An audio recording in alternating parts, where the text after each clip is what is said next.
9월 27일 법률방송 로투데이 시작하겠습니다. 첫 소식입니다. 이른바 박원순 제압 문건 등 이명박 정부 당시 국정원의 정치 공작 의혹과 관련해 추명호 전 국정원 국장이 오늘 검찰에 소환됐습니다. 쏟아지는 기자들의 질문에 추 전 국장은 알 듯 모를 듯한 미소만 지었습니다. 장한지 기자입니다.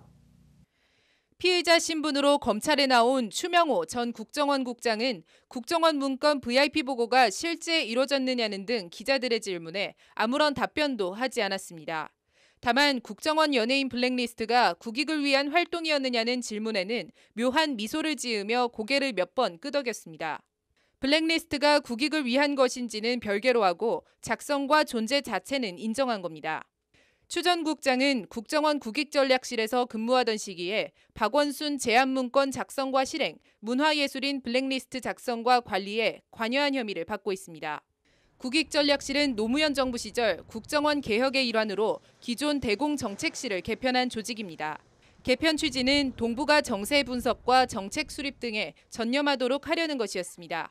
그런 국익전략실이 이명박 정부 원세훈 국정원장 시절 도로 국내 정치공작 부서로 돌아간 겁니다. 검찰은 추 전 국장을 상대로 박원순 제안문건 작성 경위 등을 집중 추궁한 것으로 전해졌습니다. 앞서 검찰은 지난 25일 추 전 국장의 집을 압수수색해 관련 자료와 각종 문서 등을 확보한 바 있습니다. 추 전 국장은 박근혜 정부 시절엔 국정농단 사건 관련해 국정원 공식 보고 체계를 벗어나 우병우 전 수석에게 직보했다는 의혹도 받고 있습니다. 이명박, 박근혜 두 정권 국정원 적폐 행위의 연결고리를 검찰이 오늘 소환한 겁니다. 법률방송 장한지입니다. 이명박 정부의 방송계 블랙리스트를 수사 중인 검찰이 어제 최승호 전 MBC PD수첩 PD 등을 불러 피해자 조사를 한 데 이어 오늘은 역시 PD수첩 PD 출신인 김환균 전국언론노동조합 위원장을 참고인으로 불러 조사했습니다. 김환균 PD는 이명박 정부 당시 PD수첩 팀장으로 재직하다 별다른 이유 없이 현업에서 배제돼 비제작 부서로 전보됐습니다. 검찰에 출석하면서 김환균 PD는 김재철 사장을 누군가가 줄을 쥐고 조종하고 있다는 생각은 했지만 청와대가 기획하고 국정원이 공작했다는 것까지는 생각하지 못했다고 말했습니다. 김 PD는 그러면서 블랙리스트는 헌법을 파괴한 것이고 민주주의를 송두리째 흔든 것으로 최고 권력자의 승인이 없었다면 결코 이런 일은 일어날 수 없었을 것이라고 주장했습니다. 검찰은 이들 피해자 조사를 마친 뒤 국정원 고위 관계자나 이른바 아로라 불리는 방송사 담당 정보관과 방송사 경영진 사이에 부적절한 접촉이 있었는지, 국정원의 언론장악 계획이 실제 실행됐는지 등을 수사할 계획입니다. 소문으로만 떠돌던 인터넷 검색 순위 조작이 사실로 드러났습니다. 맛집이나 성형외과, 학원 같은 생활 밀착형 검색 순위를 조작한 일당이 오늘 재판에 넘겨졌는데 이들은 말 그대로 기업형 조직을 두고 검색 순위를 조작해왔습니다. 포털 검색 순위를 어떻게 조작했는지 정순영 기자가 전해드립니다. 국내 압도적 1위 포털 사이트 네이버 메인 화면입니다. 검색창에 강남역 맛집이라고 치자 바로 밑에 연관 검색어라는 게 뜹니다. 모두 강남역 인근의 특정한 식당들입니다. 강남역 맛집을 검색한 네티즌들이 결과적으로 이 식당들을 많이 검색해봤다는 뜻입니다. 즉 검색 순위가 높으면 높을수록 연관 검색어로 검색 메인 페이지에 노출될 확률도 덩달아 높아지는 구조입니다. 네티즌들 스스로 검색한 결과여서 일반 광고 링크보다 신뢰도가 훨씬 높습니다. 이 연관 검색어 순위를 조작한 32살 장모 씨와 34살 이모 씨 등 2명이 오늘 검찰에 구속 기소됐습니다. 장 씨 등은 100대 넘는 PC와 스마트폰 등 장비를 갖춰놓고 지정 키워드를 반복해 입력하는 수법으로 검색 순위를 조작했습니다. 이들은 이를 위해 지정 키워드를 반복 입력하는 프로그램을 직접 개발했고 검색어 조작을 차단하기 위한 각종 필터링 장치를 우회하는 소프트웨어까지 이용했습니다. 조작 프로그램을 개발한 장 씨는 유명 프로게이머 출신으로 알려졌습니다. 이들이 이런 식으로 지난 2014년 7월부터 최근까지 조작한 검색어는 무려 133만 개에 달하는 것으로 나타났습니다. 장 씨 등에게 검색어 순위 조작을 의뢰한 업체들은 음식점과 학원, 성형외과, 치과, 인터넷 쇼핑몰 등 대부분 일상생활과 밀접한 업체들이었습니다. 이렇게 검색 순위를 조작해주고 장 씨 등은 지난 3년간 무려 33억 5천만 원을 챙겼고 범죄 수익으로 3층짜리 빌딩을 신축해 사무실을 차렸습니다. 이들은 프로그램 개발팀, 검색어 조작팀, 영업팀 등을 따로 두고 말 그대로 기업형으로 검색 순위를 조작해온 것으로 검찰 수사 결과 드러났습니다. 검찰은 검색 순위 조작이 단순한 해프닝을 넘어 기업화한 범죄 수준임을 확인했다며 앞으로도 검색어 조작 사범들을 집중 단속하겠다고 밝혔습니다. 법률방송 정순영입니다. 정부가 어제 일명 리벤지 포르노라 불리는 보복적인 성적 영상물을 유포할 경우 무조건 징역형으로 처벌하는 방안을 발표했습니다. 정부는 그러면서 리벤지 포르노를 포함한 음란물 유통에 온상이 되고 있는 텀블러라는 사이트의 접속 자체를 차단할 수도 있다는 뜻도 아울러 밝혔습니다. 오늘은 이 소식 집중 전해드리겠습니다. 먼저 세계 최대 포르노 소셜 미디어라는 텀블러 사이트가 어떤 곳인지 김효정 기자가 전해드립니다. 텀블러는 야후의 소셜 네트워크 서비스입니다. 사진과 글, 영상 등을 공유할 수 있는 블로그형 SNS로 지난 2007년 개설됐습니다. 원하는 키워드를 검색하면 관련 포스트를 한 번에 볼 수 있는 텀블러는 1초에 900개 넘는 영상이 새로 올라올 정도로 인기를 얻고 있습니다. 그러나 가입 절차 없이 검색이 가능하고 영상 게시에 특별한 제약이 없어 공인된 전 세계 최대 포르노 사이트이기도 합니다. 특정 키워드만 치면 어렵지 않게 온갖 음란물을 검색할 수 있습니다. 헤어진 여자친구와의 성관계 장면을 올린 리벤지 포르노부터 특정 신체 부위를 촬영한 몰카나 조건 만남 상대를 구하는 글까지 그야말로 온갖 음란물이 넘쳐납니다. 실제 올해 상반기 방송통신심의위원회 시정 요구를 받은 음란 게시물 32,200건 가운데 22,468건이 텀블러에 대한 시정 요구입니다. 전체 시정 요구의 74%가 텀블러 한 곳에 몰린 겁니다. 그러나 텀블러 측은 방심위 시정 요구의 단 한 건도 자발적으로 게시물 삭제나 접속 차단 조치를 취하지 않았습니다. 법률방송 김효정입니다.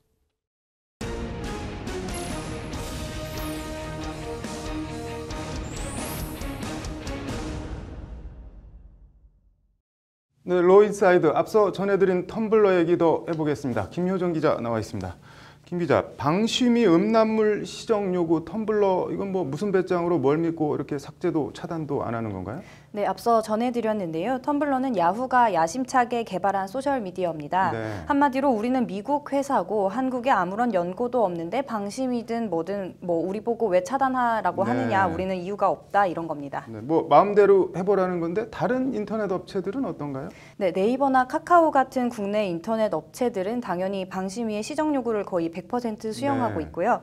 나아가 국내 포털 사업자들은 2012년부터 방심위와 함께 자율심의 협력 시스템, 즉 자체 필터링 시스템을 운영해오고 있습니다. 네, 2015년부터는 구글, 페이스북, 인스타그램 등 9개 사업자도 협력 시스템을 통해 아동 포르노, 성매매, 마약 등 불법 정보에 대응하고 있습니다. 네. 방심위가 사업자의 자율 규제를 요청하면 사업자가 직접 정보를 삭제하거나 그 사용자의 계정을 정지하는 등의 조치를 취하게 됩니다. 네, 국내 업체는 뭐 그렇다고 해도 구글이나 페이스북 같은 미국 업체들도 방심위와 협력하고 있는데 유독 텀블러만 왜 이렇게 혼자 비협조적인 건가요? 네, 구글이나 페이스북 같은 경우엔 구글 코리아 또 페이스북 코리아 등 한국 법인이 따로 있는데요. 네. 텀블러는 한국 법인이 없습니다. 네. 전에 있던 야후 코리아는 검색 시장에서 도태돼서 국내에서 철수한 상황이고요. 네. 텀블러는 미국 법에 의해 규제되는 미국 회사로 한국에 물리적 사업장을 두고 있지 않으며 한국의 사법 관할권이나 법률 적용을 받지 않는다. 조치를 취하지 않겠다는 게 방심위 요구에 대한 텀블러의 공식 답변입니다. 네, 뭐 예전에 소라넷이라고 그야말로 포르노의 온상이 있었는데 이것도 해외 서버가 있었는데 폐쇄를 했잖아요. 이건 뭐 텀블러랑 어떻게 다른 건가요? 네, 소라넷의 경우에는 그 사이트의 운영 목적 자체가 불법 영상물의 유포였기 때문에 네. 그 운영자를 범죄자로 보고 국내외 경찰들이 공조 수사에 나섰는데요. 네. 이 텀블러의 경우에는 그런 게 아니라 그 운영 목적은 SNS 서비스이기 때문에 수사할 수 없다는 겁니다. 네. 그럼 뭐 한국 방심이든 뭐든 한국 기관이 취할 수 있는 조치는 아무것도 없는 건가요? 네, 일단은 그렇다고 봐야 합니다. 네. 관련해서 방송통신위원회 허욱 부위원장은 어제 디지털 성범죄 피해 방지 종합대책 브리핑에서 네. 사이트 자체를 막는 것 자체는 아직 안 된다고 선을 그었는데요. 네. 그러면서도 문제가 심각하면 그 부분을 검토하겠다고 여지는 남겨뒀습니다. 네, 뭐 텀블러 콘텐츠의 10% 정도만 뭐 포르노고 나머지 90% 정도는 뭐 괜찮은 영상이라고 하는데 뭐 빈대 접으려고 초과 삼간 다 태우기 전에 뭔가 상생에 대한 마련이 필요해 보이네요. 잘 들었습니다.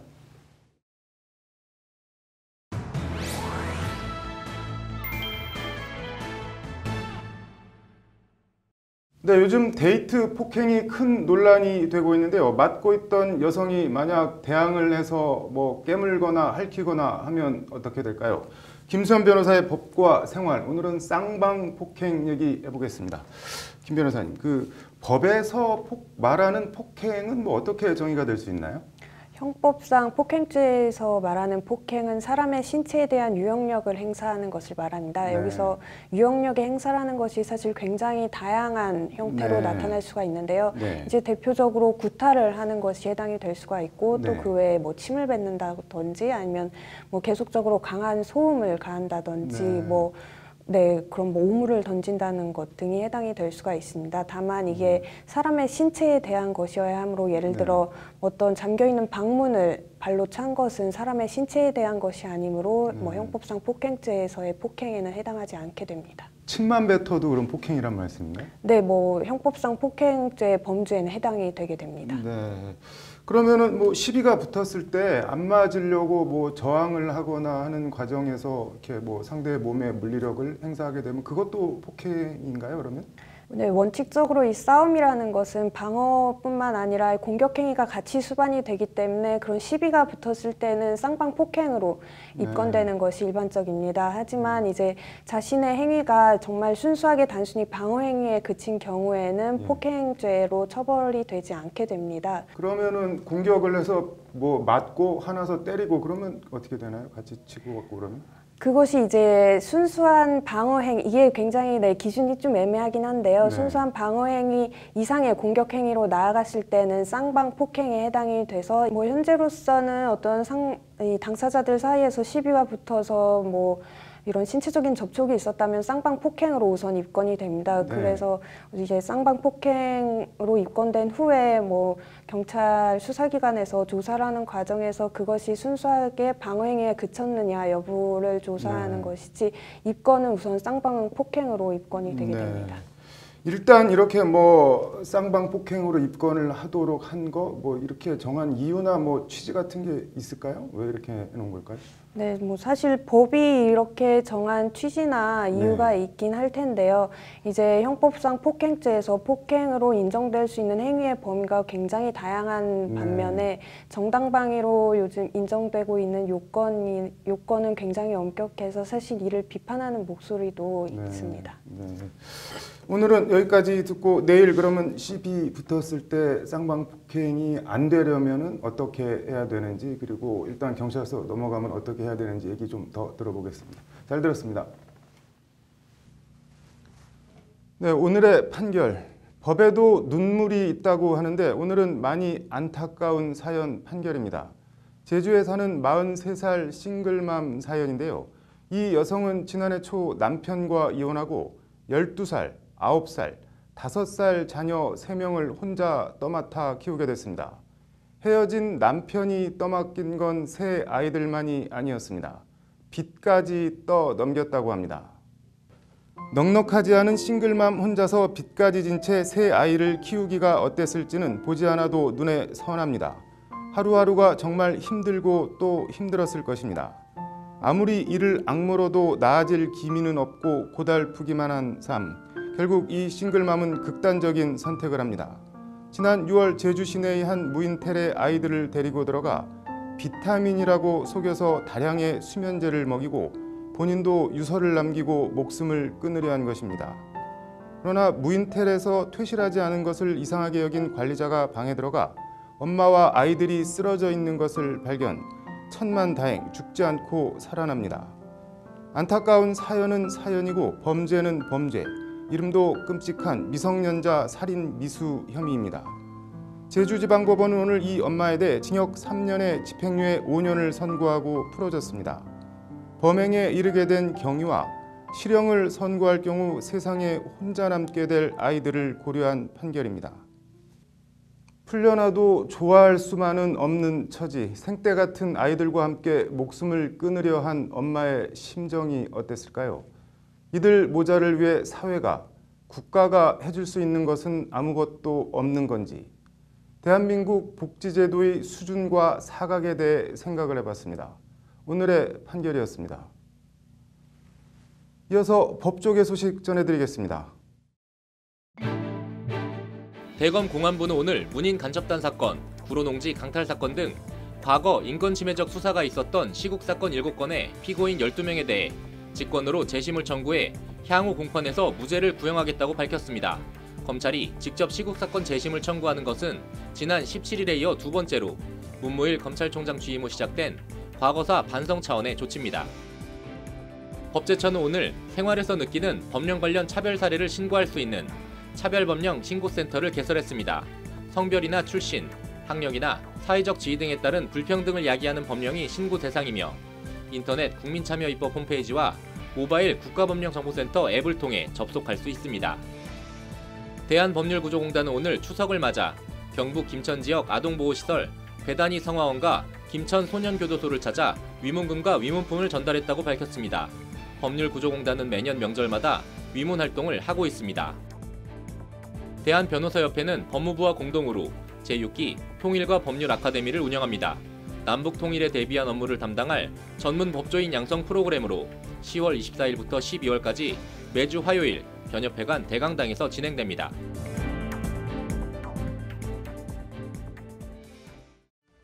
(9월 27일) 법률방송 러투데이 마치겠습니다. 시청해 주셔서 고맙습니다.